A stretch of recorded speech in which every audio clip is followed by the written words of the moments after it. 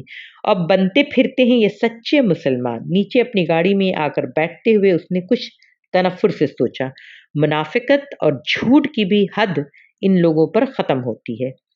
وہ گاڑی پارکنگ سے نکالتے ہوئے بڑبڑا رہا تھا۔ وہ اس وقت سینڈرا کے پاس نہیں جا سکتا تھا۔ اس نے دانش کے پاس جانے کا فیصلہ کیا۔ وہ اسے دیکھ کر حیران ہوا۔ سالار نے بہانہ بنا دیا کہ وہ بور ہو رہا تھا، اس لیے اس نے دانش کے پاس آنے اور رات وہاں گزارنے کا فیصلہ کیا، اور دانش مطمئن ہو گیا۔ اتوار کی رات کو جب وہ واپس نیو ہیون سے اپنے اپارٹمنٹ آیا تو سعد وہاں نہیں تھا۔ اس کے فلیٹ میں کہیں بھی ایسے آثار نہیں تھے جس سے یہ پتہ چلتا ہو کہ وہاں کوئی عورت آئی تھی۔ وائن کی وہ بوتل بھی اسے کہیں نہیں ملی۔ وہ زیر لب مسکراتا ہوا پورے اپارٹمنٹ کا تفصیلی جائزہ لیتا رہا۔ وہاں موجود ہر چیز ویسی ہی تھی جیسے وہ چھوڑ کر گیا تھا۔ سالار نے اپنا سامان رکھنے کے بعد سعد کو فون کیا۔ کچھ دیر رسمی باتیں کرتے رہنے کے بعد وہ موضوع پر آ گیا۔ پھر اچھی رہی تمہاری اسٹڈیز، اسائنمنٹ بن گئے؟ ہاں یار، میں 2 دن تو اچھا خاصا پڑھتا رہا، اسائنمنٹس تقریباً مکمل کر لی ہیں۔ تم بتاؤ تمہارا ٹرپ کیسا رہا؟ سعد نے جواباً پوچھا۔ بہت اچھا۔ کتنی دیر میں پہنچ گئے تھے وہاں؟ رات کو سفر کرتے ہوئے کوئی پرابلم تو نہیں ہوئی؟ سعد نے سرسری لہجے میں پوچھا۔ نہیں، رات کو سفر نہیں کیا۔ کیا مطلب؟ مطلب یہ کہ فرائیڈے کی رات کو نہیں، سیٹرڈے کی صبح گئے تھے ہم لوگ وہاں، سالار نے بتایا۔ تو پھر تم سینڈرا کی طرف رہے تھے؟ نہیں، دانش کے پاس۔ کیوں یہاں جاتے اپنے اپارٹمنٹ پر؟ آیا تھا، سالار نے بڑے اطمینان سے کہا۔ دوسری طرف خاموشی چھا گئی۔ سالار دل ہی دل میں ہنسا۔ سعد کے پیروں کے نیچے سے یقیناً اس وقت زمین نکل گئی تھی۔ آئے تھے؟ کب؟ اس نے وہ بے اختیار ہکلایا۔ 11 بجے کے قریب۔ تم اس وقت کسی لڑکی کے ساتھ مصروف تھے تو میں نے تم لوگوں کو ڈسٹرب کرنا مناسب نہیں سمجھا، اس لیے وہاں سے واپس آ گیا۔ وہ اندازہ کر سکتا تھا کہ سعد پر اس وقت سختہ طاری ہو چکا تھا۔ اس کے وہم و گمان میں بھی نہیں آ سکتا تھا کہ سالار اس طرح اس کا بھانڈا پھوڑ دے گا۔ ویسے تم نے کبھی اپنی گرل فرینڈ سے نہیں ملوایا؟ اس نے مزید کہا۔ سعد کو سانس لینے میں جتنی دقت ہو رہی ہوگی وہ اندازہ کر سکتا تھا۔ بس ویسے ہی ملوا دوں گا، اس نے دوسری طرف سے بے حد مدھم اور معذرت خواہانہ انداز میں کہا، مگر تم کسی اور سے اس کا ذکر مت کرنا، اس نے ایک ہی سانس میں کہا۔ میں کیوں ذکر کروں گا؟ تمہیں گھبرانے کی ضرورت نہیں ہے۔ سالار اس کی کیفیت سمجھ سکتا تھا۔ اسے اس وقت سعد پر کچھ ترس بھی آ رہا تھا۔ اس رات سعد نے چند منٹوں بعد ہی فون رکھ دیا۔ سالار کو اس کی شرمندگی کا اچھی طرح اندازہ تھا۔ اس واقعے کے بعد سالار کا خیال تھا کہ سعد دوبارہ کبھی اس کے سامنے اپنے مذہبی عقیدت اور وابستگی کا ذکر نہیں کرے گا، مگر اسے دیکھ کر حیرت ہوئی کہ سعد میں کوئی تبدیلی نہیں ہے۔ وہ اب بھی اسی شد و مت سے مذہب پر بات کرتا، دوسروں کو ٹوک دیتا، نصیحتیں کرتا، نماز پڑھنے کی ہدایت دیتا، صدقہ خیرات دینے کے لیے کہتا، اور اللہ سے محبت کے بارے میں گھنٹوں بولنے کے لیے تیار رہتا، اور مذہب کے بارے میں بات کر رہا ہو تو کسی آیت یا حدیث کا حوالہ دیتے ہوئے اس کی آنکھوں میں آنسو بھی آ جاتے تھے۔ اس کے گروپ کے لوگوں کے ساتھ اور بہت سے لوگ سعد سے بہت متاثر تھے۔ وہ اس کے کردار سے بہت مرعوب اور اللہ سے اس کی محبت پر رشک کا شکار۔ ایک مثالی مسلم جوانی کی مصروف زندگی میں بھی اس میں کوئی شک نہیں تھا کہ سعد بات کرنا جانتا تھا۔ اس کا انداز بیان بے حد متاثر کن تھا۔ اس کے شناسہ لوگوں میں صرف سالار تھا جس پر اس کی نصیحت کا کوئی اثر نہیں ہوتا تھا، جو اسے ذرا برابر بھی متاثر نہیں تھا، اور نہ ہی کسی رشک کا شکار۔ جیسے سعد کی داڑھی اس کی دین کے لیے استقامت کا یقین دلانے میں کامیاب ہوئی تھی، نہ ہی دوسروں کے لیے اس کا ادب و احترام، اس کا نرم انداز گفتگو کچھ بھی سالار کو متاثر نہیں کر سکا۔ امامہ سے مذہبی لوگوں کے لیے اس کی ناپسندیدگی کا آغاز ہوا تھا، جلال نے اسے آگے بڑھایا تھا اور سعد نے اسے انتہا پر پہنچا دیا تھا۔ اس کا خیال تھا کہ مذہبی لوگوں سے بڑھ کر منافق کوئی دوسرا ہوتا ہی نہیں۔ داڑھی رکھنے والا مرد، پردہ کرنے والی عورت، کسی بھی قسم کی بلکہ ہر قسم کی برائی کا شکار ہوتے ہیں اور ان لوگوں سے زیادہ خود کو مذہبی نہیں کہتے۔ اتفاق سے ملنے والے تینوں لوگوں نے اس یقین کو مستحکم کیا۔ امامہ ہاشم، پردہ کرنے والی لڑکی اور ایک لڑکے کے لیے اپنے منگیتر، اپنے خاندان، اپنے گھر کو چھوڑ کر رات میں فرار ہو جانے والی لڑکی، جلال انصر، داڑھی والا مرد، حضور صلی اللہ علیہ وسلم کی محبت میں سرشار ہو کے نعتیں پڑھنے والا، ایک لڑکی سے افیئر چلانے والا اور پھر سے بیچ راستے میں چھوڑ کر ایک طرف ہو جانے والا، پھر دین الگ دنیا الگ رکھ کر بات کرنے والا۔ سعد ظفر کے بارے میں اس کی رائے ایک واقعے سے اور خراب ہوئی۔ وہ ایک دن اس کے اپارٹمنٹ پر آیا ہوا تھا۔ سالار اس وقت کمپیوٹر آن کی اپنا کام کرتے ہوئے اس سے باتیں کرنے لگا۔ پھر اسے کچھ چیزیں لانے کے لیے اپنے اپارٹمنٹ سے قریبی مارکیٹ جانا پڑا اور اسے پیدل وہاں آنے جانے اور شاپنگ کرنے میں 30 منٹ لگے تھے۔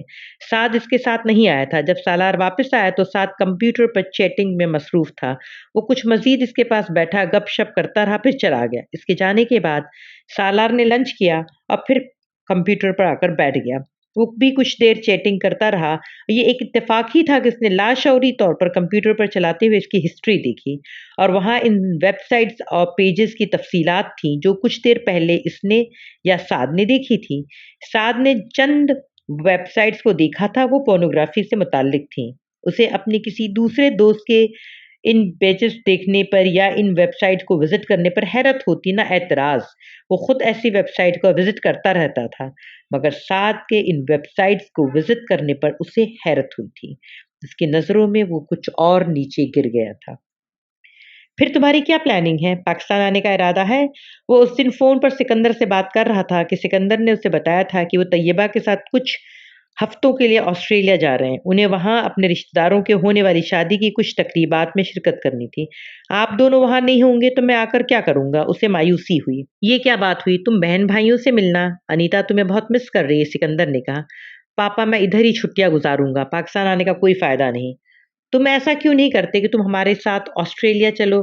معیز بھی جا رہا ہے، اس نے اس کے بڑے بھائی کا نام لیتے ہوئے کہا۔ میرا دماغ خراب نہیں ہے کہ میں اس طرح منہ اٹھا کر آپ کے ساتھ آسٹریلیا چلوں۔ معیز کے ساتھ میری کون سی انڈرسٹینڈنگ ہے جو آپ مجھے اس کے ساتھ جانے کا بتا رہے ہیں؟ اس نے خاصی بیزاری سے کہا۔ میں تمہیں مجبور نہیں کروں گا، اگر تم وہیں رہنا چاہتے ہو تو ایسا ہی صحیح، بس اپنا خیال رکھنا اور دیکھو سالار، کوئی غلط کام اب نہ کرنا۔ انہوں نے اسے تنبیہ کی۔ وہ اس غلط کام کی نوعیت کے بارے میں اچھی طرح جانتا تھا اور وہ جملہ سننے کا اتنا عادی ہو چکا تھا کہ اب اگر سکندر ہر بار فون بند کرنے سے پہلے اس جملے کو نہ کہتے تو اسے حیرت ہوتی۔ سکندر سے بات کرنے کے بعد اس نے اپنے فون کر کے اپنی سیٹ کینسل کروا دی۔ فون کا ریسیور رکھنے کے بعد صوفے پر چت لیٹا چھت کو گھورتے ہوئے وہ یونیورسٹی کے بند ہونے کے بعد اگلے کچھ ہفتوں کی مصروفیات کے بارے میں سوچتا رہا۔ مجھے چند دن اسکینگ کے لیے جانا چاہیے، پھر کسی دوسری اسٹیٹ کو وزٹ کرنا چاہیے۔ وہ منصوبہ بنانے لگا۔ ٹھیک ہے، میں کل یونیورسٹی واپس پر کسی ٹور آپریٹر سے ملوں گا، باقی کا پروگرام میں وہیں طے کروں گا، اس نے فیصلہ کیا۔ اگلے دن اس نے ایک دوست کے ساتھ مل کر اسکینگ کے لیے جانے کا پروگرام طے کیا۔ اس کے سکندر اور اپنے بڑے بھائی کو اپنے پروگرام کے بارے میں بتا دیا۔ چھٹیاں شروع ہونے سے ایک دن پہلے اس نے اپنے ایک انڈین ریسٹورنٹ میں کھانا کھایا۔ وہ کھانا کھانے کے بعد بھی کافی دیر تک وہاں بیٹھا رہا، پھر وہ ایک قریب پب میں چلا گیا۔ کچھ دیر وہاں بیٹھنے کے دوران اس نے وہاں چند پیگ پیے۔ رات 10 بجے کے قریب ڈرائیونگ کرتے ہوئے اسے اچانک متلی محسوس ہونے لگی۔ گاڑی روک کر وہ کچھ دیر کے لیے سڑک کے گرد پھیلے ہوئے سبزے پر چلنے لگا۔ سرد ہوا خنکی نے کچھ دیر اسے نارمل کر دیا، مگر چند منٹوں کے بعد ایک بار پھر اسے متلی ہونے لگی۔ اسے اب اپنے سینے اور پیٹ میں ہلکا ہلکا درد بھی محسوس ہو رہا تھا۔ یہ کھانے کا اثر تھا یا پیگ کا؟ فوری طور پر وہ اندازہ نہیں کر سکا۔ اب اس کا سر بری طرح چکرا رہا تھا۔ ایک دم جھکتے ہوئے اس نے بے اختیار قے کی اور پھر چند منٹ اسی طرح جھکا رہا۔ معدہ خالی ہو جانے کے بعد اس کو اپنی حالت بہتر محسوس ہوئی۔ سیدھا کھڑے رہنے کی کوشش میں اس کے پیر لڑکھڑائے۔ اس نے مڑ کر اپنی گاڑی کی طرف جانے کی کوشش کی، مگر اس کا سر اب پہلے سے زیادہ چکرا رہا تھا۔ چند گز دور کھڑی گاڑی کو دیکھنے میں سے دقت ہو رہی تھی۔ اس نے بمشکل چند قدم اٹھائے، مگر گاڑی کے قریب پہنچنے سے پہلے ہی وہ چکرا کر زمین پر گر پڑا۔ اس نے اٹھنے کی کوشش کی مگر اس کا ذہن تاریکی میں ڈوبتا جا رہا تھا۔ مکمل طور پر ہوش کھونے سے پہلے اس نے کسی کو اپنے آپ کو جھنجھوڑتے ہوئے محسوس کیا۔ کوئی بلند آواز میں اس کے قریب سے کچھ کہہ رہا تھا۔ آوازیں ایک سے زیادہ تھیں۔ سالار نے اپنے سر کو جھٹکنے کی کوشش کی۔ وہ اپنے سر کو حرکت نہیں دے سکا۔ اس کی آنکھیں کھولنے کی کوشش بھی ناکام رہی۔ اب وہ مکمل طور سے تاریکی میں جا چکا تھا۔ اس نے 2 دن ہاسپٹل میں گزارے۔ وہاں سے گاڑی میں گزرنے والے کسی جوڑے نے اسے گرتے دیکھا اور وہیں سے اٹھا کر اسے ہاسپٹل لے آئے۔ ڈاکٹرز کے مطابق وہ فوڈ پوائزننگ کا شکار ہوا تھا۔ وہ ہاسپٹل آنے کے چند گھنٹوں کے بعد ہوش میں آ گیا تھا۔ وہاں سے چلے جانے کی خواہش رکھنے کے باوجود وہ جسمانی طور پر اپنے آپ کو اتنی بری حالت میں محسوس کر رہا تھا کہ وہاں سے نہیں جا سکا۔ اگلے دن شام تک اس کی حالت کچھ بہتر ہونے لگی مگر ڈاکٹر کی ہدایت پر سالار نے وہ رات بھی وہیں گزاری۔ اتوار کو سہ پہر کے قریب وہ گھر آ گیا اور گھر آتے ہی اس نے ٹور آپریٹر کے ساتھ طے کیا جانے والا پروگرام چند دنوں کے لیے ملتوی کر دیا۔ اسے پیر کو صبح نکلنا تھا اور اس نے طے کیا تھا کہ جانے سے پہلے وہ ایک بار پھر سینڈرا کو کال کرے گا، لیکن اب وہ پروگرام کینسل کرنے کے ساتھ ساتھ اس نے اس کو یا اپنے کسی بھی دوست کو کال کرنے کا ارادہ بھی ترک کر دیا۔ ایک ہلکے پھلکے سینڈوچ کے ساتھ کافی کے ایک کپ پینے کے بعد اس نے سکون آور دوا لی اور سونے کے لیے چلا گیا۔ اگلے دن جب اس کی آنکھ کھلی اس وقت 11 بج رہے تھے۔ سالار کو نیند سے بیدار ہوتے ہی سر میں شدید درد کا احساس ہوا۔ اپنا ہاتھ بڑھا کر اس نے اپنا ماتھا اور جسم چھوا۔ اس کا ماتھا بہت زیادہ گرم تھا۔ کمان وہ بیزاری سے بڑبڑایا۔ پچھلے 2 دن کی بیماری کے بعد اگلے 2 دن پھر وہ بستر میں پڑے ہوئے نہیں گزارنا چاہتا تھا۔ وہ اس وقت اس کے آثار نظر آ رہے تھے۔ جوں توں وہ بیڈ سے نکل کر منہ ہاتھ دھوئے بغیر ایک بار پھر کچن میں آیا۔ کافی بننے کے لیے رکھ کر وہ آ کر آنسر فون پر ریکارڈ کال سننے لگا۔ چند کال سعد کی تھی جس نے واپس پاکستان جانے سے پہلے اس سے ملنے کے لیے بار بار اسے رنگ کیا تھا۔ پھر آخری کال میں اس کے اس طرح کے غائب ہونے جانے پر اچھی خاصی سلواتیں سنائی تھی۔ سینڈرا کا اندازہ تھا کہ وہ اس سے ملے بغیر اسکیئنگ کے لیے چلا گیا ہے۔ یہی خیال سکندر اور کامران کا تھا۔ انہوں نے بھی اسے چند کالز کی تھیں۔ چند کالز سے اس کے کچھ کلاس فیلوز کی بھی تھیں۔ وہ بھی چھٹیاں گزارنے اپنے گھر سے جانے پہلے اس سے ملنا چاہتے تھے۔ ہر ایک نے اسے تاکید کی تھی کہ انہیں جوابی کال کرے۔ اگر اس نے پچھلے 2 دن اپارٹمنٹ پہ گزارے ہوتے تو وہ یقیناً یہ کام کرتا مگر اب وہ جانتا تھا کہ سب واپس جا چکے ہوں گے۔ البتہ وہ سکندر، کامران اور سعد کو پاکستان میں کال کر سکتا تھا مگر اس وقت یہ کام کرنے کا موڈ نہیں تھا۔ کافی کے ایک مگ کے ساتھ وہ 2 سلائس کھانے کے بعد اس نے گھر پر موجود چند میڈیسنز لیں اور پھر دوبارہ لیٹ گیا۔ اس کا خیال تھا کہ بخار کے لیے اتنا ہی کافی تھا اور شام تک وہ اگر مکمل طور پر نہیں تو کافی حد تک ٹھیک ہو چکا ہوگا، اور اس کا اندازہ بالکل غلط ثابت ہوا۔ شام کے وقت میڈیسن کے زیر اثر آنے والی نیند سے بیدار ہوا تو اس کا جسم بری طرح بخار میں پھنک رہا تھا۔ اس کی زبان اور ہونٹ خشک تھے، اسے اپنا حلق کانٹوں سے بھرا ہوا محسوس ہو رہا تھا۔ پورے جسم کے ساتھ اس کا سر بھی شدید درد کی گرفت میں تھا اور شاید اس طرح کا بیدار ہونے کی وجہ یہ شدید بخار اور تکلیف ہی تھی۔ اس بار اوندھے منہ بیڈ پر لیٹتے ہوئے اس نے اپنے دونوں ہاتھ تکیے پر ماتھے کے نیچے رکھتے ہوئے ہاتھوں کو انگوٹھوں سے کنپٹیوں کو مسلتے ہوئے سر میں اٹھنے والی درد کی ٹیسوں کو کم کرنے کی کوشش کی مگر وہ بری طرح ناکام رہا۔ چہرہ تکیے میں چھپائے وہ بے حس وہ حرکت پڑا رہا۔ تکلیف کو برداشت کرنے کی کوشش میں وہ کب دوبارہ نیند کی آغوش میں گیا اسے اندازہ نہیں ہوا۔ پھر جب اس کی آنکھ کھلی تو اس وقت کمرے میں مکمل اندھیرا تھا۔ رات ہو چکی تھی اور صرف کمرہ ہی نہیں پورا گھر تاریک تھا۔ وہ پہلے سے زیادہ تکلیف میں تھا۔ چند منٹوں تک بیڈ سے اٹھنے کی ناکام کوشش کرنے کے بعد ایک بار پھر وہ لیٹ گیا۔ ایک بار پھر اس نے اپنے ذہن کو تاریکی میں ڈوبتے ہوئے محسوس کیا مگر اس بار نیند نہیں تھی۔ وہ غنودگی کی کسی درمیانی کیفیت میں گزر رہا تھا۔ اب خود کو کراہتے ہوئے سن رہا تھا مگر وہ اپنی آواز کا گلا گھونٹ نہیں پا رہا تھا۔ سینٹرل ہیٹنگ ہونے کے باوجود اسے بے حد سردی محسوس ہو رہی تھی۔ اس کا جسم بری طرح کانپ رہا تھا اور کمبل اس کی کپکپاہٹ کو ختم کرنے میں ناکام تھا۔ وہ جسمانی طور پر خود کو اٹھنے یا کچھ بھی پہننے یا اوڑھنے کے قابل نہیں تھا۔ اسے اپنے سینے اور اپنے پیٹ میں ایک بار پھر درد محسوس ہونے لگا۔ جزاک اللہ خیر، شکریہ۔